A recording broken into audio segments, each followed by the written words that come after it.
For a few pregame thoughts, as with most mage against Kassadin matchups, Annie wins the lane early, but Kassadin outscales and wins the late game. Your goal will likely be to snowball the early game and end it before Kassadin can actually scale. Annie has complete control of the wave until level 6, and Kassadin cannot do anything to contest this. As a ranged versus melee, you are able to auto-attack the wave much more frequently than Kassadin can, and anytime Kassadin tries to contest push, you are able to auto-attack him and use your spells to poke him out of lane. In general, there are two ways to play against Kassadin. The first one is to try to crush him in lane. Generally, champions such as Zed, Pantheon will try to just keep solo killing him and deny him as much as possible. The other way to play against Kassadin is to try to get your team ahead. To do this, you push your wave in and then roam to get your side lanes ahead. This way, your team is able to snowball the lead into a victory before Kassadin is able to scale. So right now, I like how you are kind of tethering, making sure that he's not allowed to step up to the wave. That's very good. Because, you know, you're ranged, he's melee. If he walks up to try to hit these minions, you're going to hit him back with an auto or a Q.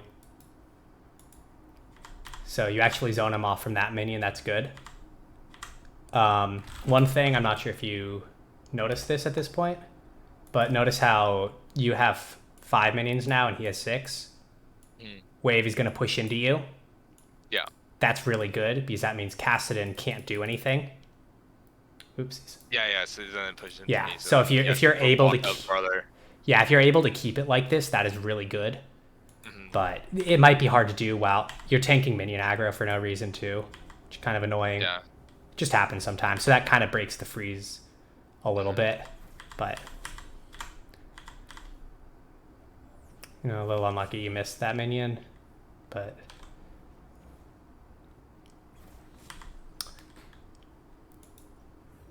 you know, always go for the creep, not the auto. Almost always, unless that auto is going to directly lead to a kill shortly. One thing I would say that I found a lot of Annie players do, notice how you have all of your stacks right now and you have your stun available. As soon as I have a feeling you're going to use your Q to kill this minion once it gets low. At that point, you're going to have 0 stacks again. Yeah.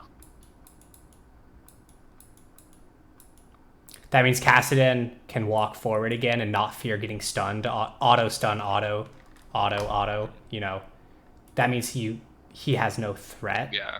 He you know, obviously you still have the range advantage, but there's a lot less of a threat. Obviously, it's very much so exacerbated by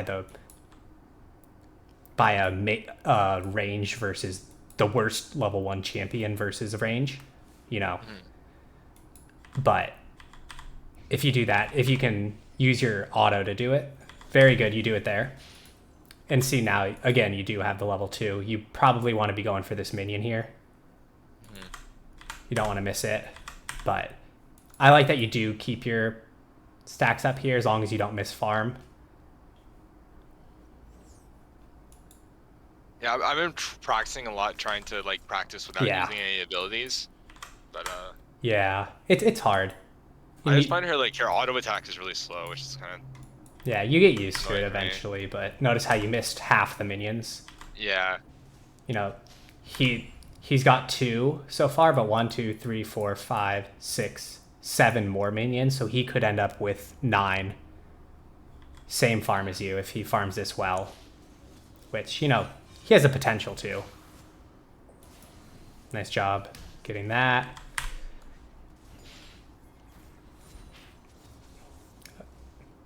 You know, I obviously have Fog of War up, but remember you're pushing up without a ward.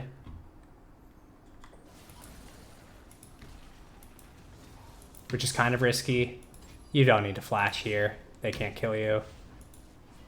But if we go back and look back at this, was there anything you could have done to prevent this gank? To not die to it? Warded chickens. Yes, but I want to think about it in terms of obviously in hindsight you could have warded chickens, right? And then you would have seen it, but what happens if, for example, he went red and then he did his top side camps and then went up here and then just did the same thing but from the bottom side, right? Does that make sense? Yeah.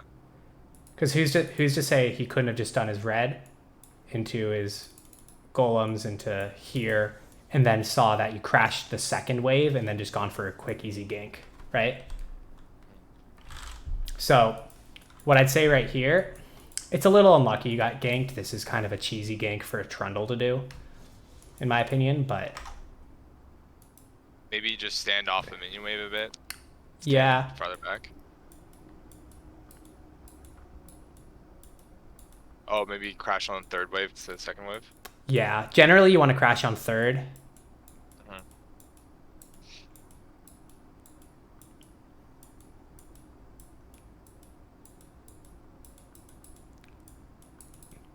In a range versus melee.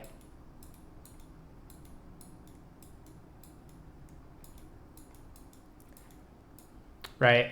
Because then you've been able to poke him down. The reason you want to crash on third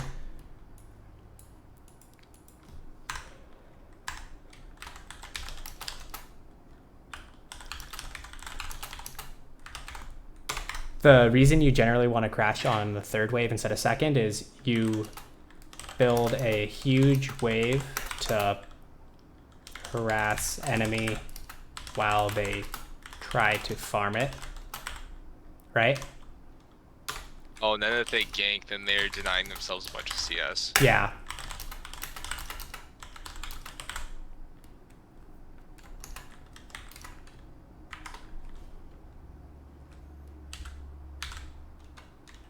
You generally get you can get your ward out around 250 maybe.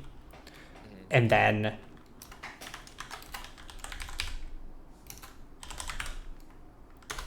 yeah, you said it precisely.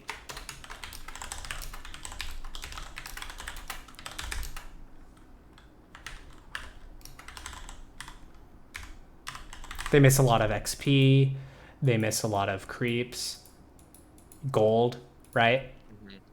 So that's the first thing you could have done is crash on the third wave instead of second, right?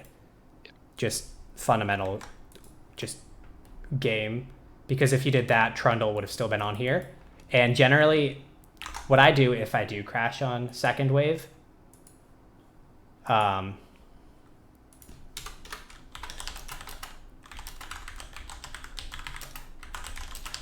you know, sometimes it happens. You just misplay or, you know, you just auto too much. You take too much minion aggro, so their minions just die way too quickly, right? I'll just plop,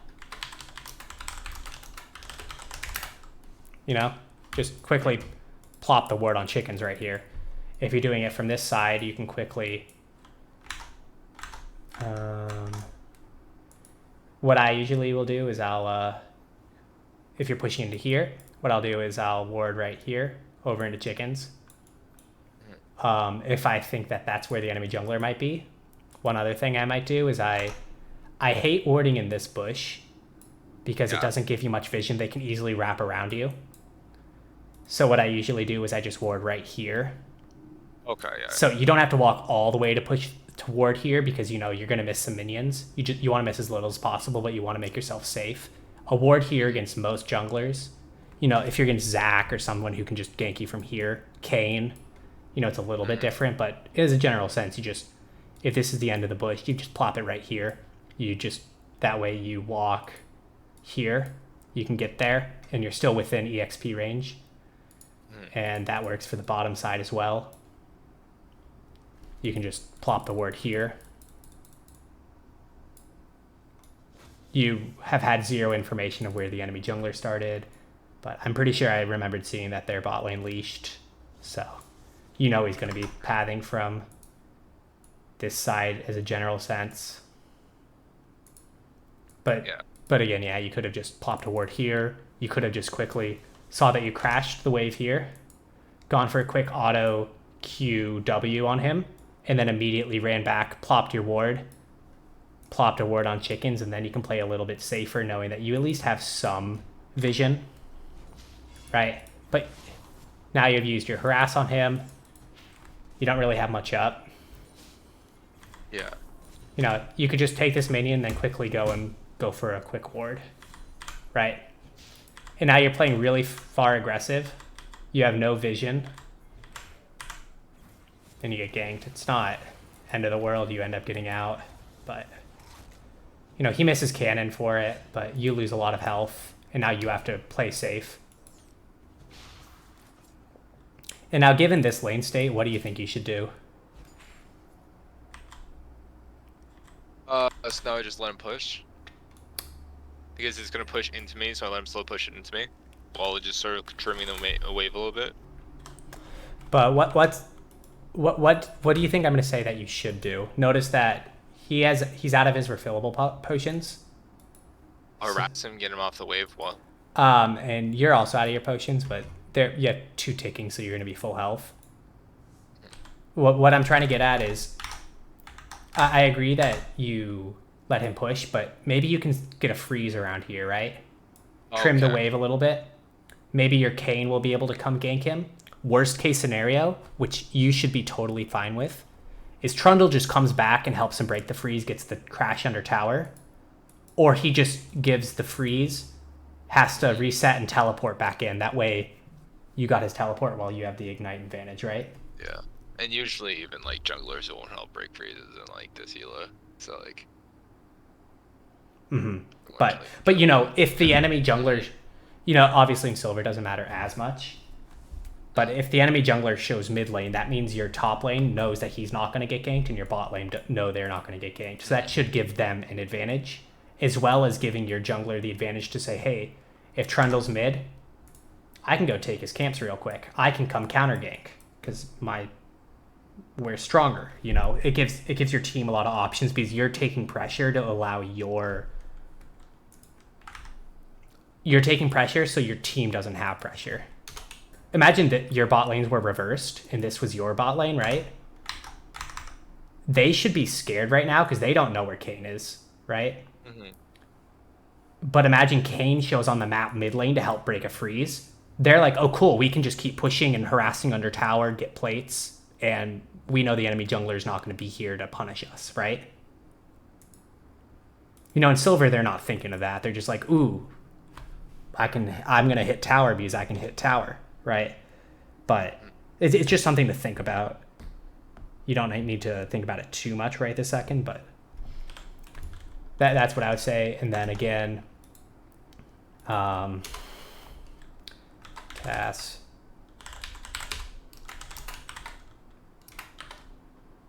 Then the other option is cast resets and TPs back. If he does this, just remember he has a resource advantage because he'll have his refillable backup. He'll have bought... he can't really actually buy anything right now if he does reset. But ideally he would have had more minions, so he could have probably bought some boots or something. But he'll have a slight advantage in the resource department if he does reset and TP. I do like what you're doing here, though. I think you go a little too aggressive with the trade. But after that, your goal should just be auto him, thin the wave a little bit more, so that way it still pushes into you.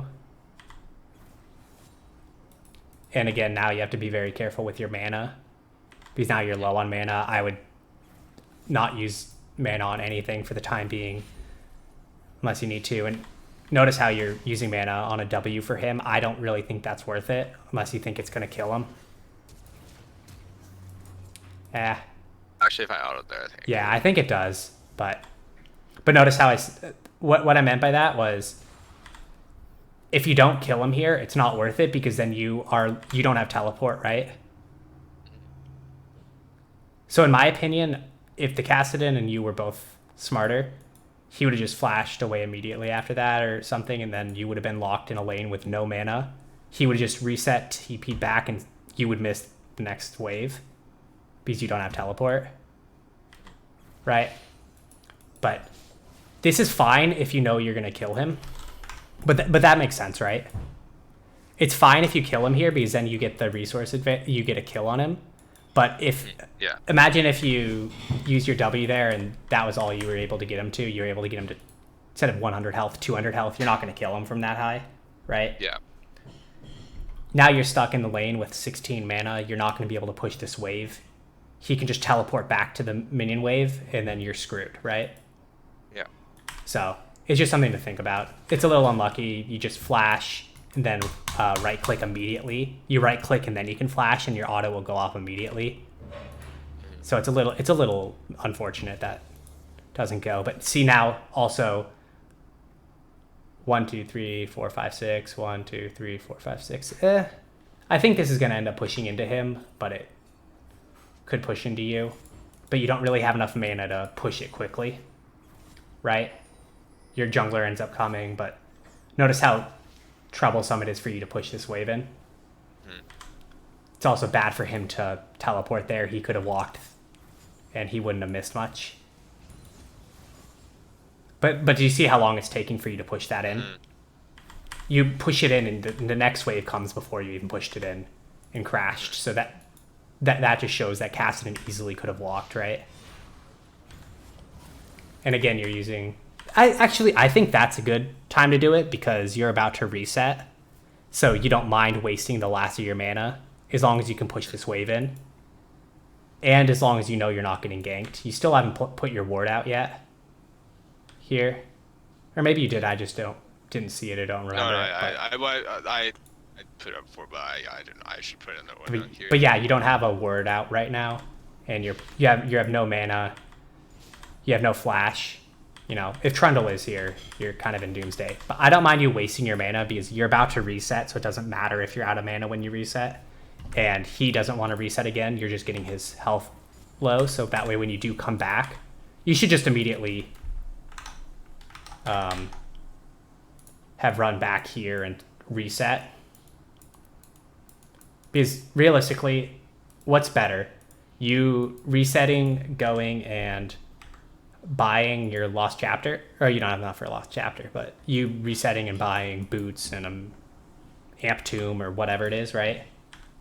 And coming back to full health and being back when the next minion wave comes, and that way he's still low. Or just getting a couple autos off, right? Because now he actually has an item advantage on you, and you could have had a good item advantage on him here. I do like that you put a ward out, and you put it in the spot that I suggested earlier, which is nice. You're zoning him from farm, which is good. But imagine if you're doing this with full mana, and now you add items. He's still 500 health. You'd be able to kill him so much easier, especially when you're about to hit 6, right? You hit 6 on the, what is it, third minion, second minion here? Third. Yeah.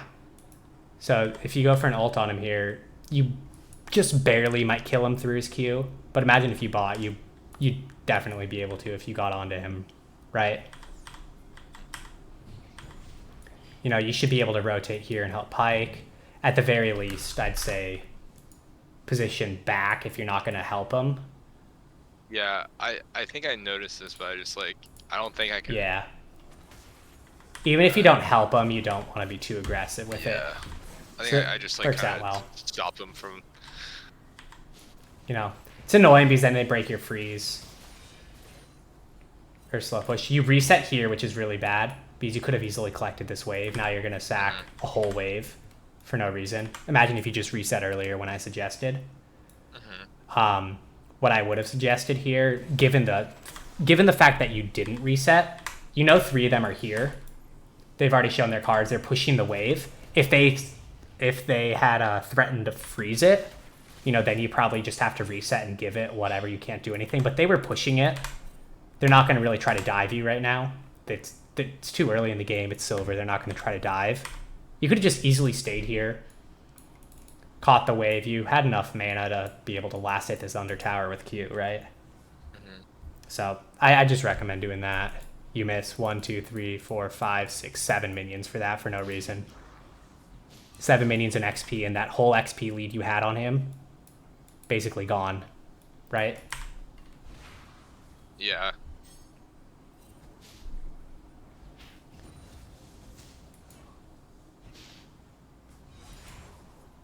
Now he's kind of trolling, but...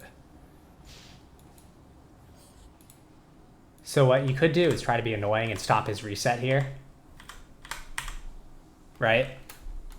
Obviously in your Fog of War, you don't know where he is. But you could just walk up here and see if he's resetting here. Another common spot. I'll delete that and I'll redraw it. But if you walk up here, they'll usually either reset there, there, or here, right? If he's resetting back here, then you can't stop his reset. But imagine if you walk up and you miss 1 or 2 minions, but you stop him from resetting. He's stuck in lane now with 500 health, right? Half mana. No more health potions. He has biscuits, but you miss 2 minions for that, and then he either has to choose to reset again and miss this whole wave, right? Yeah. But now, because you let him reset, Trundle could gank you here. And now he's going to catch the entire wave. He misses maybe 2 minions. And he's here to pick up cannon. And then you get ganked because you're pushing without your ward. But, yeah. I'm not too concerned about that, per se. But what I would recommend doing... Or I didn't mean to click that again. But if you stop his reset... Even not, you can slow push this instead of fast pushing it, because, you know, if you slow push the wave, when I say slow push, I mean just last hit, he'll miss more of your minions for this reset. He ends up missing 2, and he's even there for cannon, which for a reset, that's not a bad thing in Silver to miss 2 minions for a reset, right? Then again, here you're hitting plates, but your jungler is... top, right? Your bot's under tower, you have no wards really, so it's kind of risky to just be going for plates here. With you also have no charges up. I believe you have no ward here, but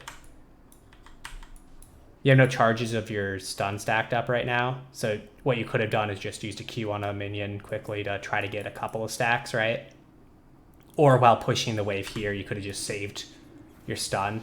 You could have last hit that one, last hit this one, then used your Q on the minions. That way you're walking up to tower with your stun, right? Because if you imagine if you had your stun right now available, how much better this gank would have gone for you, right? You could stun right here, and then you get another... They miss all those autos, but you end up not stunning them at all. You could have also potentially traded 1-for-1 with Ignite. You would have got another auto off, and that probably would have killed him, even if you end up dying 1-for-1, right? You know, if you're playing Syndra, you want to make sure your E is up. If you're playing Annie, you want to make sure you have all 4 stacks of your ability stun up, right? Yeah. You don't want to push up without anything. If you're an assassin, you want to make sure your mobility...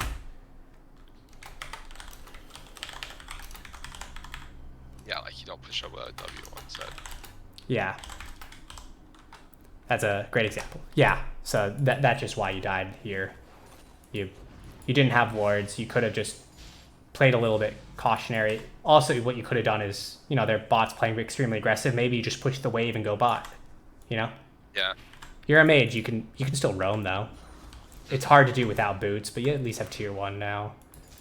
Maybe you didn't at the time, but notice how... I did. I usually try and buy boots early. Boots are really good early, but boots are only really good early if you're rotating around the map, which you don't do much, at least based on this game. Or if you're against like a Ziggs or a Xerath where you need to like constantly move quickly to dodge their spells.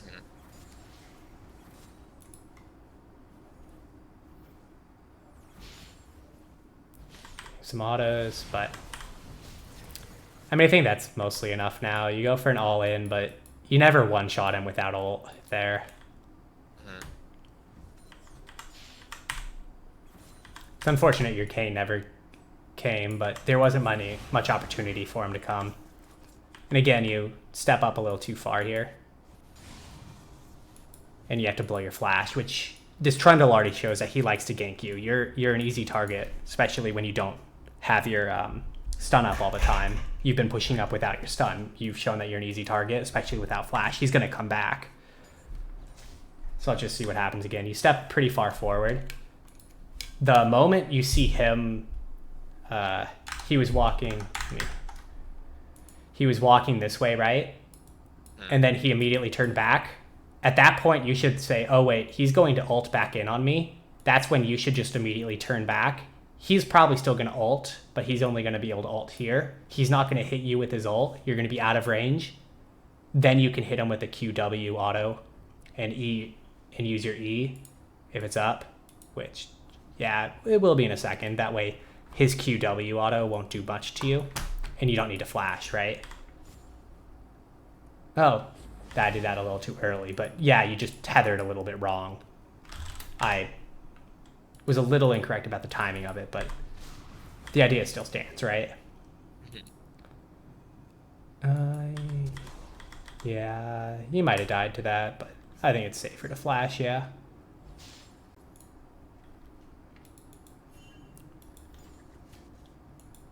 We'll just watch this one for a little bit longer.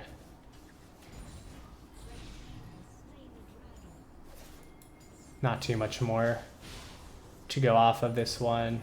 I like that notice how, yeah, you're slow building this wave. I like that.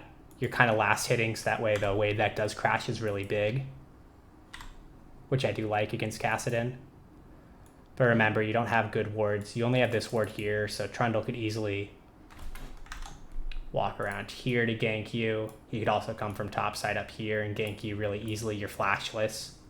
Yeah, I think I just walked up here because I had stun and ulti up. Yeah. So I was like... We also know Trundle's bot now, but you might not have known that earlier, right?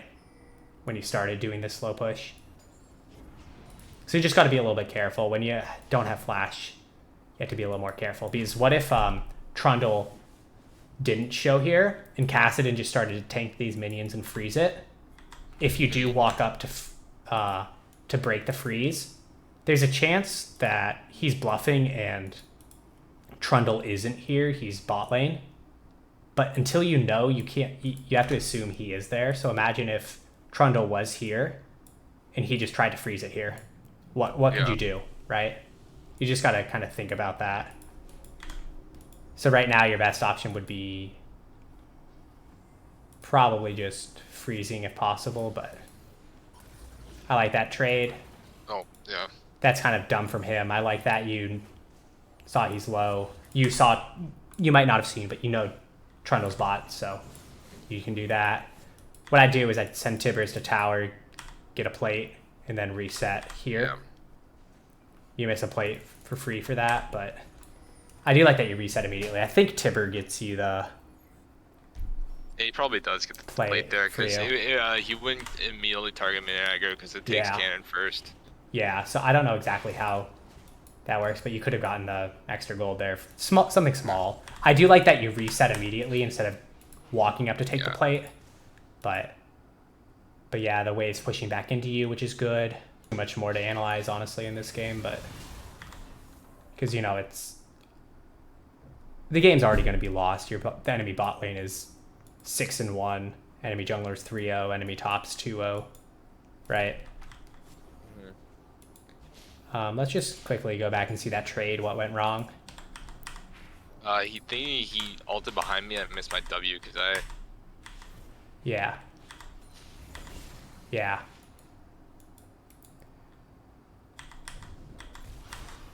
Yeah, you're walking up without any stacks of your passive up, so you can't really do anything back on him. So, what I was saying earlier with the passive thing, hold on to passive so he can't engage on a trade.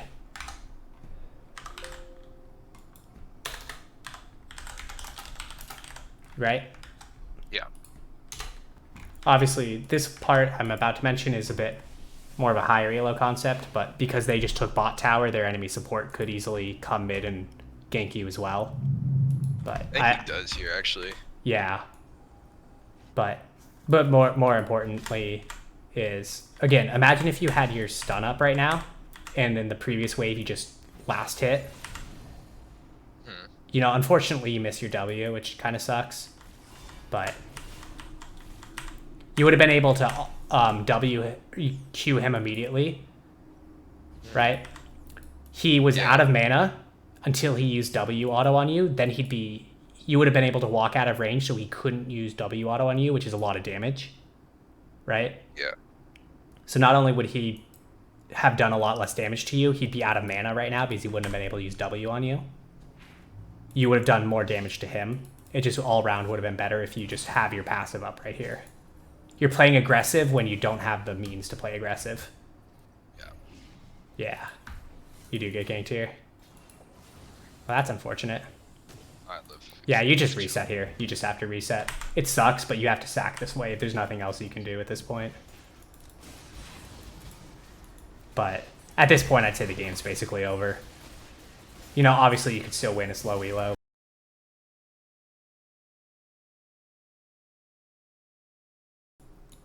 As a basic recap, the things that I would say that you need to be the most conscious of in your elo, obviously you need to work on your wave manipulation, but I don't think that's the highest priority. You can only work on a few things at a time, and I think the stuff that are going to make you a far better player for now, that'll give you the tools to in the future be able to learn wave manipulation and everything, are being more conscious of your stun, and I'm going to also add key ability, right?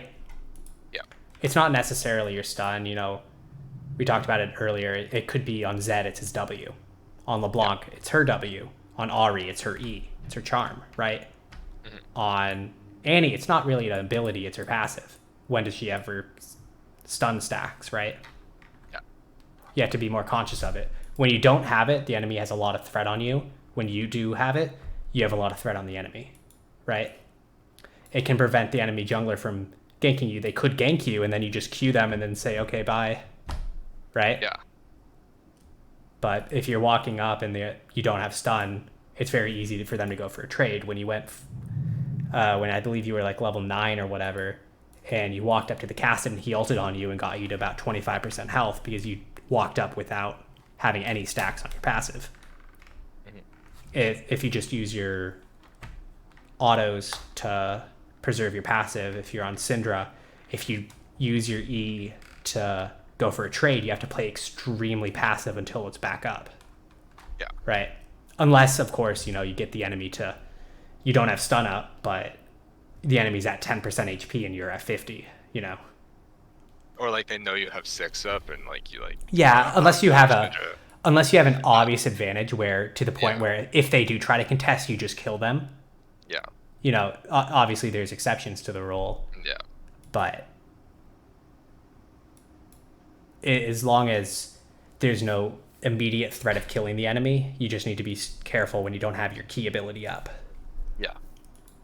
As far as trades go, honestly, the biggest thing with people in like silver and gold and below is going for trades that are trying to only go for trades that are good for you. Obviously, you're not going to take trades that are always good for you. This was a lane where you get to choose the trades whenever you want because it's Annie versus Kassadin. If you were against an Orianna or a Syndra, for example, they get to choose the trades because they outrange you. Try to just go for a quick trade when they're going for farm, Don't go for trades when the enemy jungler is there, or it could be there when you could be getting ganked.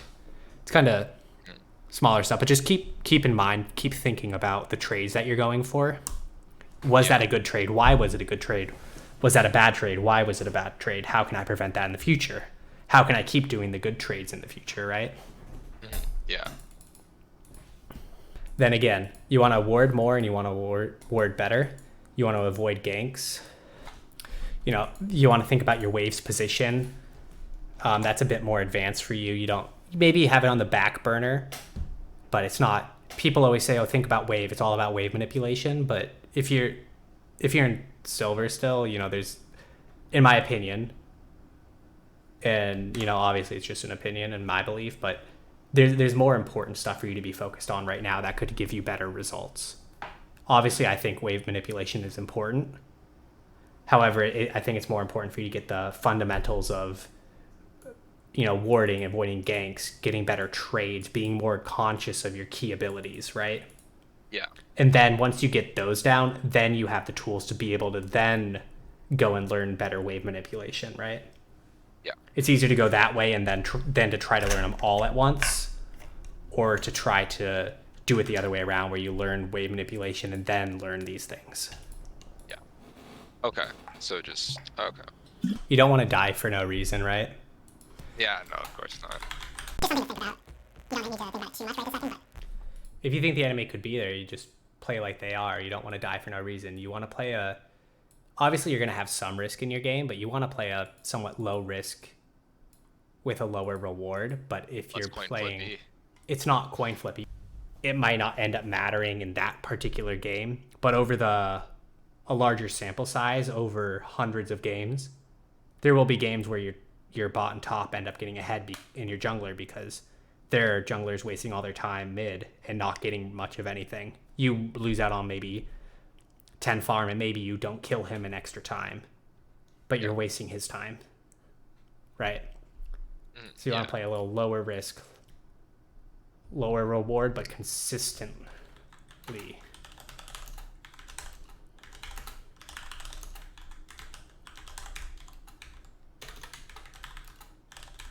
You're consistently getting your advantage, and you're consistently getting these small wins that lead into you getting a larger victory, right? Yeah. And then you also didn't really look to roam much at all. Maybe in that game you don't have to, but think about objectives. Think about ganking the side lanes. Obviously, you want to generally play around the jungler. I explained it a bit earlier, but if you can create a numbers advantage, more on my jungler, and then you don't have to, but yeah. At least think about it. Yeah. So treat it less like an isolated 1v1 and more like a team game, I guess. Like, yeah, anybody can be in your lane, you can be in anybody's lane, sort of. Yeah, because imagine if, you were still winning mid lane, you were up 2 levels, but imagine if you went bot and managed to get a double kill on them before they snowballed. You probably could have won the game, right? Yeah. Obviously, I'm not saying that was possible this game specifically. Yeah, but it technically it was. It could have been. There was a chance, yeah. I'd say the biggest thing is just try to stick to these few things for now. Obviously, there's a lot of other stuff you can work on. The big thing is getting overwhelmed because there's so much to learn, so much to do, and so many people emphasize so many things. Just stick to the 1 or 2 objectives at a time, get better at it. Yeah. Maybe you just work on your trades at first, just focus on getting better trades. Yeah. Then you focus on your wards, avoiding ganks, and then you look for your roams. This is something that you're just going to you don't really work on necessarily. You just kind of always try to be more aware of it. Yeah, you play a more passive when down, you play more aggressive when up. But I'd say in order of what to work on, in the order that they're listed, are the important things to work on and learn. Yeah. Because I think obviously the fundamental of laning goes down to trades, right? Yeah, for sure. Yeah, obviously, having wards and knowing where the enemy is can influence when you take a trade, but that goes back down to trades. Having the wave in a certain spot will influence the trades you can take, but again, that's influencing the trades, right? And then you can figure out how to position based on ganks and wave state, and then you can look for playing around your jungler. Thank you so much for watching this video. Please feel free to leave a like and subscribe if you enjoyed the content. It helps out tremendously. And I hope to catch you in the next one.